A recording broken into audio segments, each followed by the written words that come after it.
ऐसे विचारक जो कभी स्कूल या यूनिवर्सिटी नहीं गए और जिनकी पूरी शिक्षा जो है घर पे ही उनको मिली। जी हाँ, हम बात कर रहे हैं जीएस मिल के बारे में। जीएस मिल कौन थे? इस वीडियो में हम कंप्लीट समझने वाले हैं। हमारी जो वेस्टर्न पॉलिटिकल थिंकर की जो सीरीज चल रही है, इसका ये आज का एक इम्पोर्टेंट लेक्चर है। यहाँ से अक्सर जो है एग्जाम्स में जो है क्वेश्चंस फ्रेम किए जाते हैं। तो चलिए देखते हैं हम जेएस मिल को किस तरह से कवर किया जाएगा। उनकी उनकी सबसे पहले उनकी जो इंट्रोडक्शन है, कौन थे जेएस मिल, इसको सबसे पहले देखा जाएगा। नेक्स्ट उनके जो लाइफ एंड टाइम पीरियड को कवर किया जाएगा, उनके इंपॉर्टेंट वर्क्स को समझा जाएगा। नेक्स्ट जो उनकी एक इम्पोर्टेंट कंसेप्ट है पॉलिटिकल साइंस में, जो उनका इंडिविजुअल लिबर्टी को लेकर क्या थॉट थे, वो इस वीडियो में कवर किया जाएगा। साथ ही साथ उनके जो रिप्रेजेंटेटिव गवर्नमेंट किस तरह की उनका मानना था कि डेमोक्रेसी होनी चाहिए, और डेमोक्रेसी में भी कौन सी फॉर्म ऑफ गवर्नमेंट होनी चाहिए, किनको राइट होना चाहिए, क्या वुमेन्स को राइट होना चाहिए, या फिर किसको राइट होगा। तो ये सब जो है अपनी जो रिप्रेजेंटेटिव गवर्नमेंट में यहाँ पर डिस्कस करते हैं। नेक्स्ट उनका जो रिवीजन ऑफ यूटिलिटेरियनिज्म जो एक फिलॉसफी थी, जहाँ जिसका मानना था greatest happiness of greatest number, मतलब मैक्सिमम लोगों तक जो है हैप्पीनेस पहुंचे। तो ये जो फिलॉसफी थी, इसको कैसे उन्होंने रिवाइज करने का काम किया। जो इनके फाउंडर थे जर्मी बेंथम, तो उनको इन्होंने क्रिटिसाइज करने का काम किया। तो ये हम जो है डिटेल में समझने वाले हैं। नेक्स्ट जो उनका सब्जेक्शन ऑफ वुमेन, उनको उनके क्या थॉट्स है वुमेन्स को लेकर, क्या वुमेन्स को राइट होने चाहिए, या उनके वुमेन्स की राइट्स की बात करते हैं। तो ये सभी जो है हम डिटेल में डिस्कस करते हैं। वो इस तरीके की जो फिलोसफी थी, वो किससे प्रभावित हो गए, उनकी जो वाइफ हैरी टेलर का क्या इन्फ्लुएंस था उनकी लाइफ में। तो ये सभी जो है हम जो है इस वीडियो में जो है डिस्कस करने वाले हैं। तो उसके बाद जो हम उनकी क्रिटिकल अप्रिसिएशन देखेंगे, जहाँ पे उनकी स्ट्रेंथ और जो उनकी लिगेसी है, कि उन्होंने क्या क्या जो है अपने फुटप्रिंट्स छोड़े थे वेस्टर्न फिलोसफी में, जिन्हें आज भी हम पढ़ते हैं। तो ये सब जो है हम डिटेल में इस वीडियो में कवर करने वाले हैं। तो आई होप आपको एक इंट्रो मिल चुका होगा कैसे हम क्या क्या वीडियो में कवर करने वाले हैं। तो इससे आपको मालूम हो चुका होगा कि जो कंप्लीट थॉट है वो जेएस मिल के इन्हीं कंसेप्ट में जो है कवर होते हैं। तो ये जो आपकी वीडियो जो है कंप्लीट वीडियो रहने वाली है जेएस मिल के लिए ऊपर। तो चलिए स्टार्ट करते हैं, उनकी इंट्रोडक्शन को देखते हुए आगे बढ़ते हैं। तो जेएस मिल कौन थे? जेएस मिल एक ब्रिटिश फिलोसोफर और साथ ही साथ वो एक पॉलिटिकल इकोनॉमिस्ट भी थे। तो वो मॉडर्न लिबरल थॉट थे। उनकी मतलब लिबरल, वो लिबर्टी की बात करते हैं, इक्वालिटी की बात करते हैं, और सोशल जस्टिस, जो ये इन थॉट्स के कारण उनको मॉडर्न लिबरल थिंकर भी कंसीडर किया जाता है।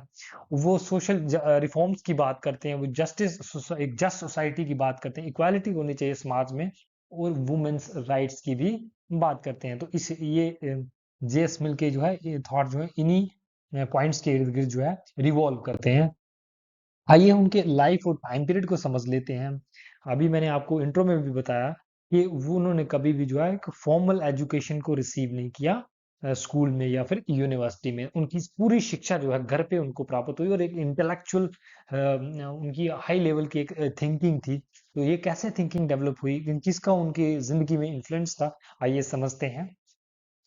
उनका जन्म जो है लंदन में होता है 1806 में, और इंग्लैंड में। तो वहाँ एक महान शख्सियत का जन्म होता है, और सन ऑफ जेम्स मिल, ये किसके बेटे थे? जेम्स मिल, वो भी एक थिंकर थे। और उनका जो है उनकी लाइफ पे जो है बहुत गहरा प्रभाव था उनके उनके पिता के द्वारा। उन्होंने जो है पूरी शिक्षा प्राप्त करते हैं, और साथ ही साथ जो उनके अंकल जर्मी बेंथम, जो जेम्स मिल के फ्रेंड थे, जर्मी बेंथम जो फाउंडर किसके थे? यूटिलिटेरियन फिलोसफी के फाउंडर थे। तो जब ये इन दोनों के द्वारा जो उनकी द्वारा शिक्षा दी गई, तो इससे जो है वो जल्दी उनकी इंटेलेक्चुअल ग्रोथ होने लगी। Educated at home by James mill and जर्मी Bentham. Next देखते हैं, उनको जो है अर्ली एक्सपोजर हो गया, मतलब वो फिलोसफी को जानने का मौका मिला, क्योंकि ये दोनों हाई लेवल के इंटेलेक्चुअल थे, जेम्स मिल और जेमी बेंथम। तो इनके विचारों ने जो है इनको एक अपॉर्चुनिटी प्रोवाइड की एक अर्ली लाइफ में, कि वो फिलोसफी को जान सकें, और साथ ही साथ इकोनॉमी को, क्लासिकल टेक्स्ट है उनको समझने का मौका मिला। तो इनकी वाइफ जो हैरी टेलर थी, वो भी एक उनका उनका भी गहरा प्रभाव था, इसलिए वो वुमेन्स के राइट की भी बात करते हैं। वो उनका मानना था कि अगर हम वुमेन्स को राइट देंगे तो ये इससे क्या होगा, क्योंकि वुमेन्स के अंदर भी रीजन है, जब वो मिलेंगी तो एक देश या फिर एक स्टेट में क्या होगा कि जो अगर हर एक व्यक्ति को पार्टिसिपेशन मिलेगी तो इससे क्या होगा, डबल हो जाएगी मासेस की जो रीजन की जो कैपेसिटी है, हमको उसको यूज कर सकते हैं और इफेक्टिव डिसीजंस मेकिंग का काम हो सकता है स्टेट में। तो चलिए, members of British parliament and advocated, वो मेंबर्स भी रहे हैं किसके, ब्रिटिश पार्लियामेंट के, और advocate for granting womens and worker, उन्होंने वुमेन्स को राइट देने की बात की और साथ ही साथ जो वर्कर्स हैं उनके भी राइट्स की। चलिए अब हम समझ लेते हैं उनके इंपॉर्टेंट वर्क कौन कौन से थे, कौन कौन सी महत्वपूर्ण पुस्तकें उनके द्वारा लिखी गई। तो सबसे पहले जो है उनके द्वारा अ सिस्टम ऑफ लॉजिक जो 1843 में लिखी गई, जो किसके ऊपर थी, साइंटिफिक रीजनिंग और इंक्वायरी मेथड को डिस्कस करती है। उसके बाद the principles of political economy 1848 में लिखी गई, जहाँ पे वो इकोनॉमिक थ्योरीज को डिस्कस करने का काम करते हैं और उसकी सोसाइटी के ऊपर उनका क्या इम्पैक्ट है इसको स्टडी करते हैं। उसके बाद ऑन लिबर्टी जो 1859 में लिखी गई किताब, जहाँ पे वो इंडिविजुअल फ्रीडम्स की बात करते हैं और गवर्नमेंट्स को जो है लिमिटेड पावर देने का काम करते हैं। उनका मानना था कि गवर्नमेंट का इतना ही काम है कि वो इंडिविजुअल्स की, गवर्नमेंट तभी इंटरफेयर करेगी जब एक इंडिविजुअल जो है दूसरे इंडिविजुअल्स की लिबर्टी को हार्म करेगा, तभी जो है गवर्नमेंट इंटर करेगी, अदरवाइज वो फुल फ्लैज फ्रीडम जो है इंडिविजुअल्स को देने की बात करते हैं। नेक्स्ट जो उनके द्वारा इंपॉर्टेंट बुक्स लिखी है, कंसिडरेशन ऑन रिप्रेजेंटेटिव गवर्नमेंट जो 1861 में लिखी गई है। तो यहाँ पे भी वो रिप्रेजेंटेटिव फॉर्म ऑफ गवर्नमेंट की बात करते हैं। उनका मानना था कि representative form of government is the best form of government. तो डेमोक्रेसी की बात करते हैं और यहाँ पे प्लूरल वोटिंग की बात करते हैं। यूटिलिटेरियनिज्म, यहाँ पे जो है वो जर्मी बेंथम के जो आइडिया यूटिलिटेरियनिज्म है उसको क्रिटिसाइज करते हुए खुद के उस आइडिया को रिफॉर्म करते हुए खुद का आइडिया देते हैं, यूटिलिटेरियनिज्म का कंसेप्ट देते हैं। तो किस तरीके से वो इस उनका कंसेप्ट जो है बेंथम, जर्मी बेंथम के कंसेप्ट से डिफरेंट था, ये भी हम जो है आने वाली स्लाइड्स में कवर करने वाले हैं। तो द सब्जेक्शंस ऑफ वुमेन 1869, जहाँ पे वो वुमेन राइट्स की बात करते हैं कि वुमेन्स को भी इक्वल राइट्स होने चाहिए एज कम्पेयर टू मैन। जब तो यहाँ पे हम जो है उनके नेक्स्ट कॉन्सेप्ट्स जो उनके मुताबिक जो इंडिविजुअल लिबर्टी की जो वो इम्पोर्टेंस बताते हैं, तो इम्पोर्टेंस ऑफ इंडिविजुअल लिबर्टी वो डिस्कस करते हैं। आइए समझते हैं कि इंडिविजुअल लिबर्टी उनके मुताबिक क्या थी। तो चलिए डिस्कस कर लेते हैं। तो उनका मानना था कि उनकी एक फेमस कोटेशन भी है, over himself over is own body and mind the individual is sovereign. वो खुद के ऊपर और खुद के जो शरीर और दिमाग पे जो है एक आदमी का कंट्रोल होना चाहिए। वो खुद खुद पे जो है वो सावरन है, मतलब इंडिपेंडेंटली वो डिसीजन ले सकता है अपने खुद के जो सेल्फ इंटरेस्ट के लिए, वो डिसीजंस ले सकता है, वहां पे स्टेट का कोई इंटरफेरेंस नहीं होगा। तो कुछ इस तरीके के उनके विचार थे। वो हार्म प्रिंसिपल को डिस्कस करते हैं। तो हार्म प्रिंसिपल का क्या मतलब है कि इंडिविजुअल्स को फ्रीडम दी जानी चाहिए to make their own choices, वो अपने खुद की चॉइसेस बना सके, और जब तक वह किसी दूसरे की फ्रीडम को हार्म ना पहुंचाए या फिर दूसरे को हार्म ना पहुंचाए तक जो है स्टेट इंटरफेयर नहीं करेगी। स्टेट तभी इंटरफेयर करेगी जब वो दूसरे को हार्म करेगा। तो ये हार्म प्रिंसिपल उनके द्वारा दिया जाता है। Next, individual growth and self actualisation, उनके मुताबिक जब आप इंडिविजुअल्स को फ्रीडम देते हो, लिबर्टी देते हो, खुद से वो डिसीजंस ले सके, खुद को कंट्रोल कर सके और उसको खुद को जानने का मौका मिले, जो उसके अंदर इनेट क्वालिटीज हैं उनको बाहर लाने का मौका मिले, तो इससे क्या होगा, उसकी कैपेसिटी इंक्रीज होगी, वो इनोवेटिव होगा। तो इससे क्या होगा, उसकी सेल्फ ग्रोथ होगी और उसको सेल्फ एक्सप्लोरेशन, मतलब उसको खुद को जानने का मौका मिलेगा, तो इंडिविजुअल लिबर्टी से। नेक्स्ट, वो लिमिट्स ऑन गवर्नमेंट इंटरवेंशन, वो गवर्नमेंट की इंटरवेंशन जो इंडिविजुअल लाइफ में है उसको रिस्ट्रिक्ट करने का काम करते हैं कि गवर्नमेंट की जो लिमिटेड इंटरफेयर होनी चाहिए इंडिविजुअल्स की लाइफ में। कब इंडिविजुअल गवर्नमेंट इंटरफेयर करेगी, only to protect individual so that they can't harm the other individuals. ठीक है।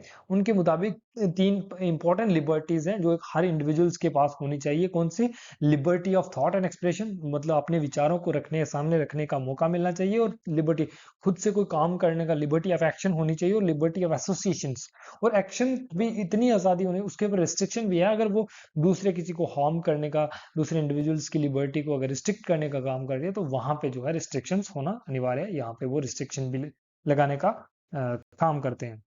तो चलिए नेक्स्ट देख लेते हैं जेएस मिल का जो क्या व्यूज थे ऑन रिप्रेजेंटेटिव गवर्नमेंट, तो ये हम समझते हैं।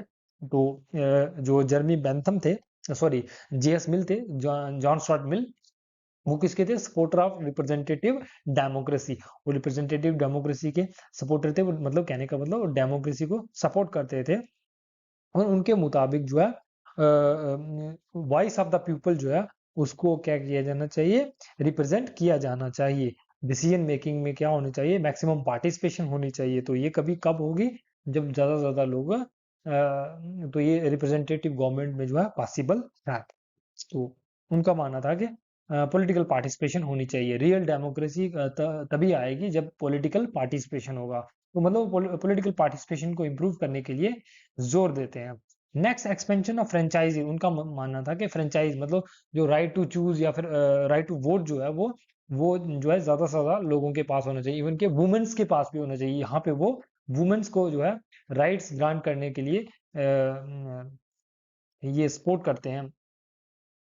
नेक्स्ट, रिस्पॉन्सिबल सिटीजन्स, मतलब रिस्पॉन्सिबल सिटीजन्स होने चाहिए, मतलब उनके अंदर वर्च्यू होना चाहिए और उनके उनके अंदर मॉरल कैपेबिलिटी जो उनकी इंक्रीज होनी चाहिए। मॉरल कैपेबिलिटी तभी इंक्रीज होगी जब उसको फ्रीडम मिलेगी, जब उसको खुद को जानने का मौका मिलेगा। तो नेक्स्ट जो है प्लूरलिटी ऑफ वोट्स की बात करते हैं, मतलब जो पढ़े लिखे हैं, जिनके अंदर मेरिट है, उन लोगों को एक से ज्यादा वोट डालने की अनुमति होनी चाहिए। जब जो इंटेलिजेंट पीपल हैं, जब उनके पास ज्यादा वोट होंगे, तो इससे क्या होगा? इफेक्टिव डिसीजन मेकिंग होगी, मतलब जो रिप्रेजेंटेटिव चुने जाएंगे वो बेटर होंगे देन अगर आप जैसे आज के टाइम पे देखोगे हर एक को सिमिलर जो वोट डालने की जो है एक वोट की एक ही वैल्यू है। तो और तब क्या हुआ? प्लूरलिटी ऑफ वोट्स की बात करते हैं, तो जो पढ़े लिखे हैं, जो इंटेलेक्चुअल पीपल हैं, जो जिनका कंट्रीब्यूशन है सोसाइटी में, उनके पास एक से ज्यादा वोट की वैल्यू होनी चाहिए। कहने का मतलब उनके वोट की वैल्यू ज्यादा होनी चाहिए। तो आज के जो वोटिंग का कंसेप्ट है उससे वो अलग कंसेप्ट देते हैं अपना। तो ये भी आप समझने का प्रयास करेंगे। मेरिट बेसिस पे वो जो है वोटिंग की वैल्यू को डिसाइड करने का बात करते हैं। State as a moral institution, उनके मुताबिक जो स्टेट क्या है? एक मॉरल इंस्टीट्यूशन है जो वर्च्यू को डेवलप करने का काम करती है। उनके जो ड्यूटी है, रिस्पॉन्सिबिलिटी है। Universal suffrage and universal education, उनके मुताबिक हर एक को जो है वोट डालने की जो है फ्रीडम होनी चाहिए, राइट टू चूज होना चाहिए। और यूनिवर्सल एजुकेशन, हर एक को जो है एजुकेशन दी जानी चाहिए, क्योंकि एजुकेशन से ही वो सेल्फ एक्चुअलाइजेशन इंडिविजुअल्स की होती है। चलिए हम नेक्स्ट उनके जो है जेएस मिल का जो इंपॉर्टेंट कंसेप्ट है यूटिलिटेरियनिज्म का, उसको समझते हैं। तो यहाँ पे वो रिवीजन ऑफ यूटिलिटेरियनिज्म वो करते हैं, मतलब जो जर्मी बेंथम, उनके एक फेमस कोटेशन भी है इस यूटिलिटेरियन कंसेप्ट के ऊपर लेकर। It is better to be a human being dissatisfied than a pig satisfied, better to be Socrates dissatisfied than a fool satisfied. उनका मानना था कि अगर आप एक एक इंसान को नाखुश करना, मतलब उसके अगर विरुद्ध भी हैं, आप उसको क्रिटिसाइज करें, वो एक बेटर है। किससे बेटर है? एक पिग को सेटिस्फाइड, पिग को मनाना, उसको समझाना, उससे बेटर है कि आप एक इंसान को क्या करो? डिससेटिस्फाई कर दो, ये उससे बेटर है। और उसको मानना है कि जो अगर आप फूल व्यक्ति को मनाने का प्रयास करेंगे तो ये एक मूर्खता है। जबकि आप एक सॉक्रेट, जो पढ़े लिखे जो विद्वान लोग हैं, जैसे सॉक्रेट की एग्जांपल देते हैं, अगर उनको आप डिससेटिस्फाई कर देते हो तो ये उससे बेटर है एक फूल को सेटिस्फाई करने से। तो ये उनकी फेमस कोटेशन है। मतलब ज्यादा से ज्यादा हैप्पीनेस कहाँ से प्राप्त होता है, ये मतलब उन वो हैप्पीनेस की क्वालिटी को भी डिस्कस करते हैं। उनके मुताबिक जो है, जैसे देखिए जर्मी बैंथम कहते थे greatest happiness of greatest number, मतलब ज्यादा से ज्यादा लोगों के पास हैप्पीनेस होना चाहिए। लेकिन वो हैप्पीनेस की क्वालिटी किस टाइप की है वो डिस्कस नहीं करते। यहाँ पे वो क्वालिटेटिव हैप्पीनेस की बात करते हैं। क्वालिटेटिव असेसमेंट ऑफ हैप्पीनेस, मतलब उनके मुताबिक हैप्पीनेस भी दो प्रकार का है। मतलब जो सुख सुख है जिंदगी में, वो भी दो किस्म का, एक सेल्फ, हायर सेल्फ है, एक लोअर सेल्फ है। अगर हम कोई बॉडीली फिजिकली जो हमें प्लेजर मिलता है, जैसे जैसे हमें अच्छा खाने को मिल जाए, अच्छा पहनने को मिल जाए, तो ये बॉडीली जो है फिजिकल जो है प्लेजर है। जबकि देखेंगे आप, वो हायर सेल्फ की बात करते हैं, मतलब मॉरल या फिर माइंड और सोल की जब आप हैप्पीनेस होगी, तो वो उसको हायर क्वालिटी ऑफ हैप्पीनेस मानते हैं। तो उनका मानना था कि जो मेंटल और जो सोल का पीस है या फिर हैप्पीनेस है, वो is greater better than physical pleasure. ठीक है। चलिए नेक्स्ट देखते हैं, evaluation of actions on ethical principle. जो इवैल्यूएशंस मतलब वो समझते हैं एक्शंस भी जो है वो किसके बेसिस पे जज किए जाने चाहिए, एथिकल प्रिंसिपल्स के बेसिस पर।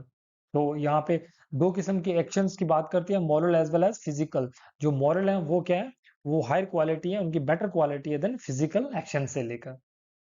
रिवीजन ऑफ क्लासिकल यूटिलिटेरियनिज्म, मतलब जो क्लासिकल यूटिलिटेरियनिज्म था, मतलब क्रिटिसाइज करते हैं बैंथम, जर्मी बैंथम के यूटिलिटेरियन आइडिया को, वो भी हमने डिस्कस किया। तो वो क्लासिकल यूटिलिटेरियनिज्म को टोटली रिजेक्ट कर। चलिए अब हम देखते हैं जेएस मिल के क्या आइडिया थे वुमेन्स राइट को लेकर। तो वुमेन्स वो एक बड़े स्ट्रांग एडवोकेटर थे किसके, वुमेन राइट्स के। उनकी जो वाइफ थी हैरिट टेलर, उनका जो है उनके ऊपर गहरा प्रभाव था। तो इस कारण से वो क्या वुमेन्स राइट को जो है सपोर्ट करने का काम करते हैं। नेक्स्ट देखते हैं, उनकी एक फेमस कोटेशन भी है, the enfranchisement of women is a matter of justice not charity.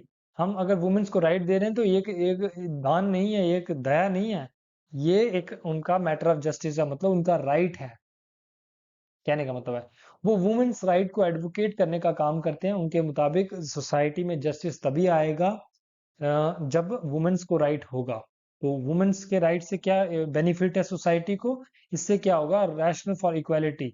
मतलब वो इक्वालिटी की बात क्यों करते हैं, वो एक लॉजिक देते हैं कि जब वुमेन्स को राइट दिया जाएगा तो इससे क्या होगा, मासेस की जो रैशनल कैपेसिटी है वो डबल हो जाएगी। देखिए अगर हम वुमेन्स के जो रैशनल कैपेसिटी अगर उसको भी यूज करेंगे, मैन की तो हम कर रहे हैं समाज में, जब वुमेन्स की भी करेंगे तो इससे क्या होगा, समाज में इनोवेशन आएगा, क्रिएटिविटी बढ़ेगी, और इससे क्या होगा, सोसाइटी में जो है प्रोडक्टिविटी इंक्रीज होगी। तो ये वो लॉजिक देते हैं कि अगर वुमेन की पार्टिसिपेशन जो है उसको इंश्योर करेंगे तो ये बेनिफिट हो सकते हैं, कौन से, इनोवेशन, क्रिएटिविटी और प्रोडक्टिविटी सोसाइटी में बढ़ने का काम किया होगा। तो इससे वो जो है उनको उस लॉजिक को जो है सपोर्ट करने का काम करते हैं। आइए उनकी क्रिटिकल एनालिसिस मतलब यहाँ पे उनकी लिगेसी देख लेते हैं कि क्या क्या उनके फुटप्रिंट्स रहे हैं किसके ऊपर, जो वेस्टर्न फिलोसफी में। तो सबसे पहले उन्होंने फ्रीडम को एनहांस करने का, इंडिविजुअल लिबर्टी की बात की, और साथ ही साथ जो है सेल्फ रिगार्डिंग और अदर रिगार्डिंग एक्शंस में जो है एक एक डिफरेंशिएट करने का काम किया। मैंने आपको स्लाइड में शायद वो मिस हो चुका है, एक आपने कंसेप्ट याद रखना, सेल्फ रिगार्डिंग और अदर रिगार्डिंग एक्शंस। मतलब इंडिविजुअल्स को सेल्फ रिगार्डिंग एक्शंस में पूरी फ्रीडम होनी चाहिए, लेकिन जब वो अदर रिगार्डिंग एक्शंस में, जब वो समाज में, जब सोसाइटी का हिस्सा बन जाता है, पार्ट बन जाता है, तो उस समय जो है जो अदर रिगार्डिंग एक्शन है, जहाँ पे उसके एक्शन से किसी दूसरे के ऊपर प्रभाव पड़े, तो वहां पे जो है उसके ऊपर रिस्ट्रिक्शन होना अनिवार्य है। तो ये सरकार का, तब सरकार की इन्वॉल्वमेंट जरूरी है जब सेल्फ रिगार्डिंग एक्शन उसको लेने हो, सेल्फ रिगार्डिंग डिसीजंस कोई भी लेने हो, तो वहां पे उसको कंप्लीट फ्रीडम होनी चाहिए। मतलब कहने का मतलब इंडिविजुअल लिबर्टी को जो है सपोर्ट करते हैं, और समाज में जस्टिस को एनहेंस करने के लिए, प्रमोट करने के लिए सपोर्ट करते हैं इस कंसेप्ट को। इंडिविजुअल लिबर्टीज और सोशल जस्टिस को एनहेंस करना सोसाइटी में, ये उनका प्राथमिकता थी। और जेंडर इक्वालिटी की बात करते हैं, मतलब वुमेन्स को भी इक्वल राइट होने चाहिए एज कम्पेयर टू मैन। और प्लूरिटी जो है कंसेप्ट है, वो प्लूरिटी वोट्स का कंसेप्ट वो देते हैं, और रिप्रेजेंटेटिव फॉर्म ऑफ